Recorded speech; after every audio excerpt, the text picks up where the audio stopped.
Alright, Nintendo fanboys, viewer discretion is advised. Let's take a closer look at the monster you all created yet again. Ooh, look at that display. It has a capacitive touchscreen, an almost 8-inch, just shy of an inch, wide color gamut LCD screen.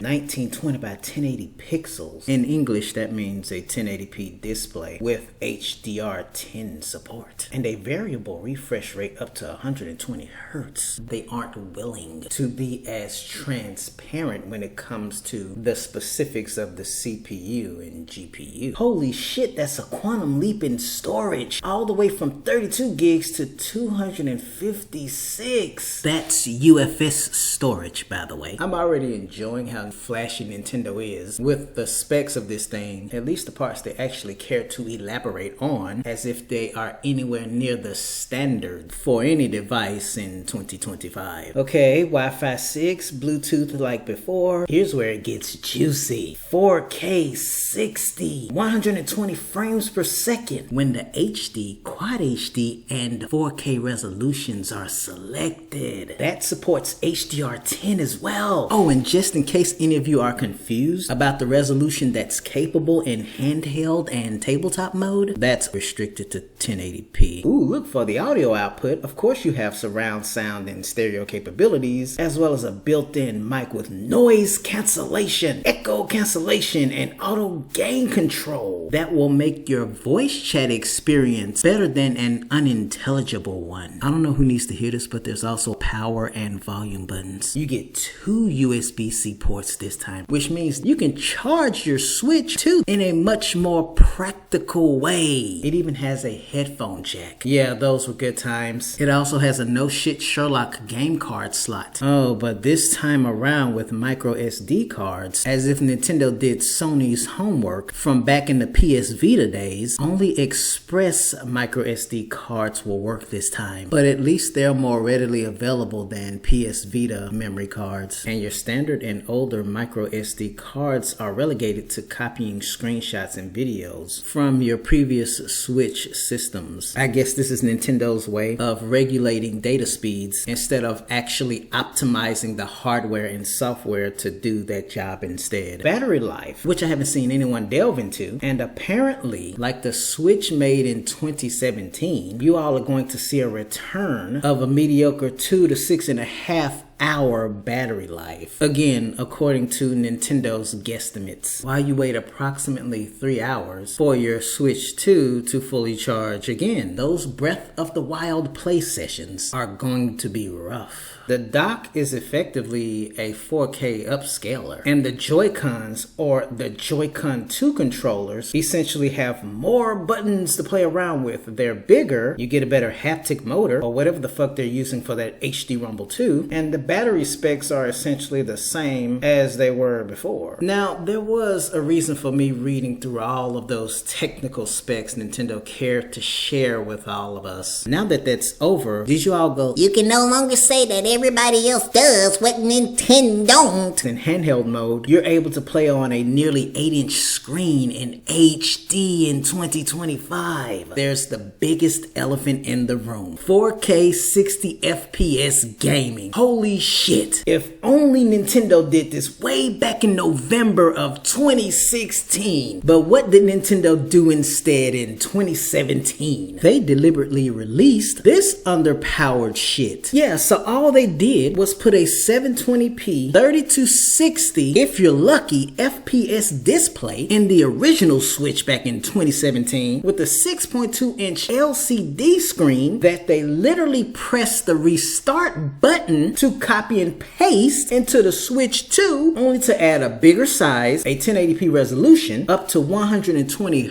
Hertz, and HDR10 support. All for the low price of $450, which would have sounded so much better in 2016. Now, it's not my prerogative to show the many sheep comments people have spouted about how much a Switch 2 is worth it, and Nintendo is surely printing money this time, just because these substandard people only know how to celebrate specs from nearly 10 fucking years ago. Just log into Twitter and spoil yourself. And that's just one of the damning things about the Switch 2, and it makes me laugh even harder when I think about them waiting nearly 2 more months after the initial announcement of the Switch 2 to actually say anything about it. This is how Daddy Nintendo prints money. But when Nintendo finally catches up and charges you a premium for a gameplay experience that's slightly older than COVID, that same group of impressionable fanboys shit themselves with sheer joy. Damn, $90 for the sequel to Joy-Cons, whose greatest claim to fame is drifting like a fucking Fast and Furious movie? Why Nintendo got away with all of those lawsuits, but that also goes to show you that they're all in it together. So while you dumb sheep are happy to glaze all of these con artists, just know that they can create and sell you defective product and get off with a slap on the wrist by hiding their scummy asses behind a license to create and sell all of you said defective product. So yeah, naturally that cursed mystery surrounds the Joy-Con 2. Oh, and don't worry, those of us with brains know nothing about being a hypocrite, so posts made by airheads like this to me are no different than these people. Keep this bullshit deflection, because there are those of us calling it right down the middle when it comes to these con artists shitting out this overpriced mediocrity. Yes, this is no different than a slightly upgraded PS5 that could have and should have been released years prior that does the same thing effectively, minus the performance boost, of course, that people are overhyping. But get this, it comes without the disk drive that Sony wants you to pay $80 for. Why are you airheads trying to deflect the fact that every single one of these con artists are fingering you in some kind of way? Whether it's a slightly better PS5 without a disk drive or a Switch with graphics and performance upscaling capabilities. Oh, and the accessories are going to be wild too. It's a Temu camera and it's only $50. Why aren't they as transparent with this thing's specs when they elaborated on the Switch 2's specs? Maybe they don't want people to know that they can just go to Best Buy, of all places, and spend around the same amount of money for a more effective cam that'll work just fine with your Switch 2. So is the Switch 2 worth the price to you? The real question is, where the fuck is the value? Nintendo updated the fossil they crapped out in 2017, and they're flashing it like it's innovation when all they're doing is reinventing the wheel. And by all means do that, because it worked for the Switch, but it only worked for the Switch because the first and third party support are what truly defines the Switch's success, much like it would define any video game hardware's success. Not to mention what came before it struggling in those key areas, so the Switch had to work. But don't get it twisted. Just like the idiots going, Graphics and specs don't matter. It's all about the Nintendo experience. as you can see now more than ever, that shit always mattered, and it wouldn't hurt for Nintendo to get their heads out of their prehistoric asses and do better a lot sooner. All of that shit that you fanboys claim doesn't matter ended up catching up with the Switch after all. Just look at the performance of some of your greatest games on said gaming hardware that struggled to run at 0 to 60 frames per second, whether you played them at 720p or 1080p.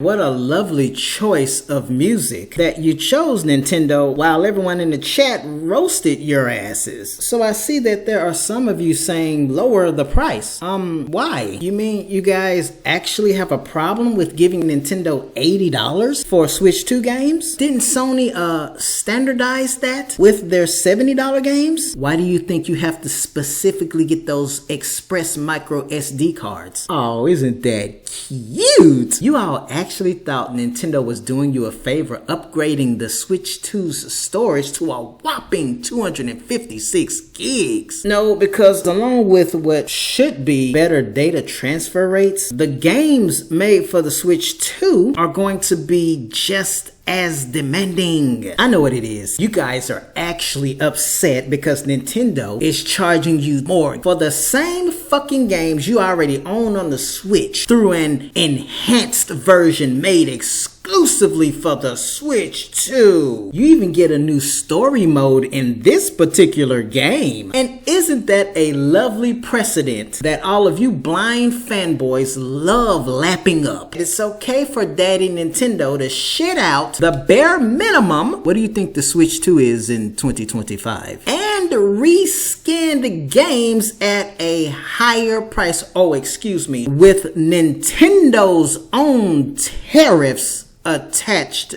to them. And get this, in those reskinned games you already own on your Switch, your daddy Nintendo is only promising you visual improvements, new features, or additional game modes. Get the fuck out of here with that con artist talk. You are purchasing the same games again that Nintendo and certain impotent developers didn't bother doing a fucking better job at optimizing for the damn hardware they were made to run on. Why am I so shocked to see Scarlet and Violet on that list as well? What is there to complain about? Nintendo should just take your money, right? After all, that's how they effortlessly print it. That's why it's amazingly hilarious to me that everyone's shocked at Nintendo's genius pricing with the Switch 2 and everything that surrounds it. Don't shit yourselves over Trump's tariffs when you're so willing to blindly support Nintendo's. You guys do realize that Nintendo chooses to set these prices, right? Just like you all choose to have no fucking clue that they are the ones that are competing for your wallet. So why are you so willing to jam their cock in your mouths instead? But that's just it, isn't it? Draw a line at Trump's tariffs, but Nintendo's visual and performance tariffs are perfectly okay to spend more money on, even if you've already played the game before on the lesser Switch models? There's a double standard no one has the balls to talk about. Well, there goes another perspective, because that perfectly explains why, after 2 years, Game Freak and friends didn't bother fixing Pokemon Scarlet and Violet. Pokemon Legends ZA withstanding, of course. Look at this stupid shit. Nintendo is really acting like Super Mario Party Jamboree is really that much better than 1-2 Switch or any other Mario Party game. Then again, they don't, because they had to add additional content to make it look appealing enough for people to notice this time around. The thing is that $80 price tag won't be doing this game any favors anyway. And while I'm still on the subject of pricing, I like how some of you act like people don't have a right to complain about anything, let alone these absurd prices. All of these con artists think they're entitled. Surely they think more of their namesake than they should. But then you're the same people that start questioning reality when something from the real world you're not familiar with, of course, bites you in your asses. Consider the economy. If you're a hardworking taxpayer like myself, everything, not surprisingly, has not only been inflating over the years, but has already burst like a fucking balloon, but our paychecks, especially when you're one of the many millions and billions out there waiting 2 fucking weeks for chump change. But I guess all of you are privileged, or maybe you all are just a bit too comfortable living off of mummies and daddy's income. Then there's shit like this, because they don't want to give you a competent version of game sharing, and of course they don't actually want you to own the shit that you buy. So this is Nintendo's version of game share? Oh, and virtual game cards is supposed to be a more flexible version of Nintendo's version of GameShare, according to Nintendo. Make sure you spend those 14 days properly, because unlike a library book, whether you want to return the game or not, it goes bye-bye after that time has expired. It takes someone like Nintendo to monetize a fucking tech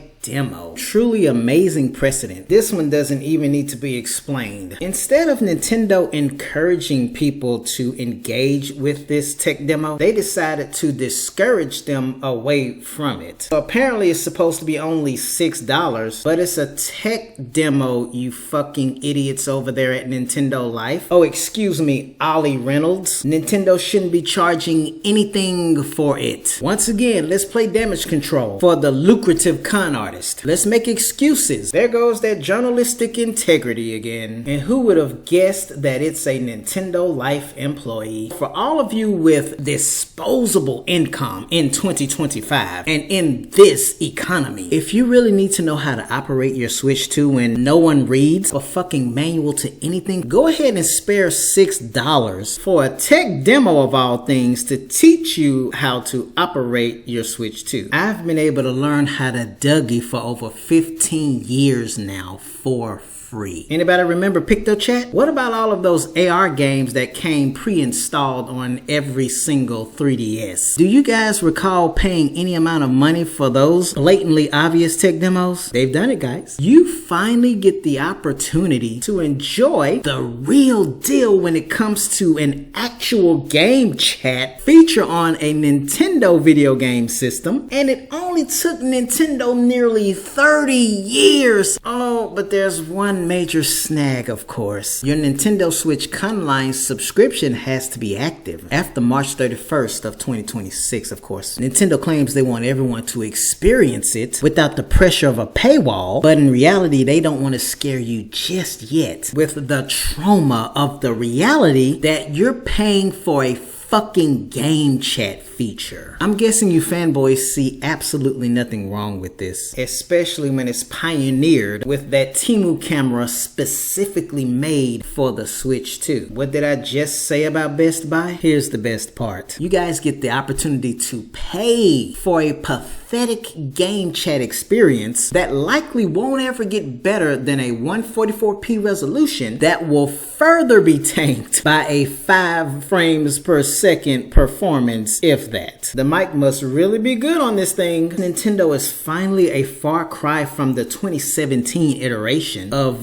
Game Chat that was limited to specific games and a mobile app on your phone. Fanboys, you see what happens when you glaze your daddy Nintendo for still struggling to catch up in 2025? Here's another funny number. People really think Nintendo knows a fucking thing about anti-scalping measures just because they shamelessly advertise their Nintendo Switch Online service like a fucking opportunist, followed by their slimy need to get all in your information and spam the hell out of you. But is this supposed to actually deter scalpers? Has it ever occurred to you fucking idiots, Nintendo included, that maybe scalpers already meet every single one of these requirements? It's like pulling a generalization out of your ass. On the other side of that spectrum, everyone who actually wants to own a Switch 2 may not meet these requirements. So this should be classified as gatekeeping, not an anti-scalping measure. You have to register interest only to face a stupid ass gatekeeping tactic that does absolutely nothing to regulate who gets a Switch 2 or not. All it is a sleazy Nintendo Switch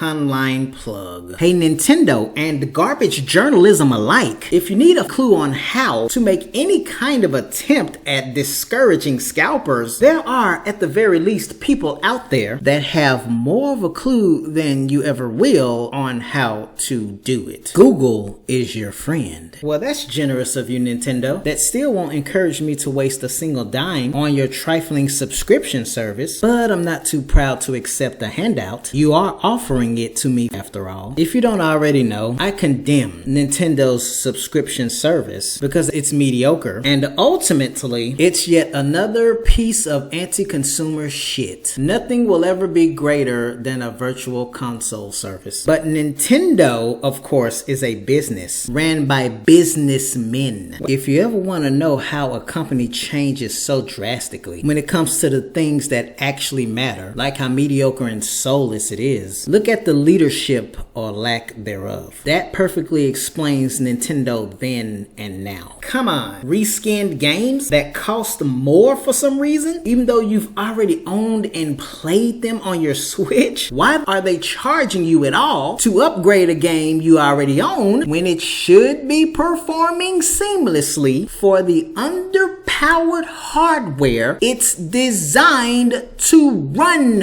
on? And now you guys get to play GameCube games exclusively on your Switch too. Hold on. Is this going to be another case where Nintendo lies about the same hardware functionally being unable to run certain types of games through emulation, even though the gaming community effortlessly exposes their bullshit every chance they get? You see that, fanboys? It is a problem when the companies you glaze over deliberately do the bare minimum to the point where they call themselves giving you an incentive to upgrade. So yeah, there's no real reason why you have to purchase a Switch 2 just to play, rent GameCube games. That's why I love to hate Nintendo Switch Conline, because that's all it is a con. Unlike a virtual console service, you don't own shit. Which is exactly why you shitted out all of that fake outrage 2 years ago when they announced an expansion of their scummy service that equates to another paywall and example of gatekeeping when it comes to Game Boy Advance and Nintendo 64 games. God, I love your shitty standards. Remember, fanboys, this is the same company that hates their consumers. As a matter of fact, I would put Nintendo either next to or above Apple when it comes to the most or one of the most anti-consumer companies out there. Remember when they shut down the Super Smash Bros. Melee Big House events back in 2020? Do you remember Nintendo Selects? And are you also wondering where the fuck are they? Oh, this is not Nintendo's first rodeo. They love shutting down all of your fan-made passion projects. What's the name of that famous music compiler? That guy was your one-stop shop for all of your favorite music from Nintendo Land on YouTube, which explains why mysteriously in his place is this lame shit. Nintendo shits out something like this, blissfully unaware of the existence of countless third-party music download apps from the Google Play Store alone on your smartphone. And do you really think you'll own the music they let you download on this app that mysteriously requires an active Nintendo Switch Conline subscription? I also love the fact that these are the same assholes that will also try to move heaven and earth when it comes to the subjects of emulation and piracy. Now, I'm not here to tell you to go out and pirate anything, but I understand why people emulate and pirate things, especially when con artists like this are no better. Who gives a fuck if they own the IP or not? When your only option is predatory shit like this, they won't give you the option to own a license no matter how much money you're willing to throw at their scummy asses. After all, they can't do this if they really gave a shit about you, because then you would see things like a virtual console service and they won't feel overly threatened by your passion projects. Here's the thing, with emulation and piracy, I don't have to worry about assholes like Nintendo giving me a hard time when I just want to play my favorite video games and say that they're mine. Game preservation and game accessibility. I don't have to pay for a shitty subscription service and wait on Nintendo to drip feed me content from 40 fucking years ago. But alas, this is what you all have enabled. Yet another generation of the bare minimum and soulless mediocrity. Thanks to all of you, Nintendo has once again reinvented the wheel. No matter what the Switch 2 can do, it is still nothing more than a resolution and performance upscaler that could have and should have easily been applied to every other iteration of the Switch. And even better than that, it's something that has been a norm since 2016.